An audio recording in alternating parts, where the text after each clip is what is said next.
araw lang guys, para makatipid tayo. Hindi na tayo ng gasol. Lagay natin dyan.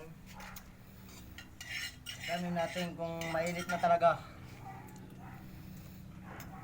So guys, pinabati na natin yung itlog. Tignan nyo guys. Mainit na yan.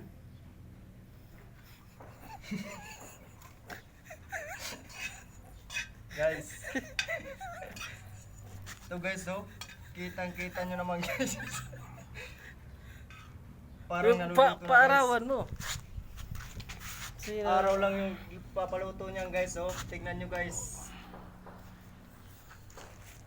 Sa sobrang init ng araw, pati yung itlog, kahit binibilad lang.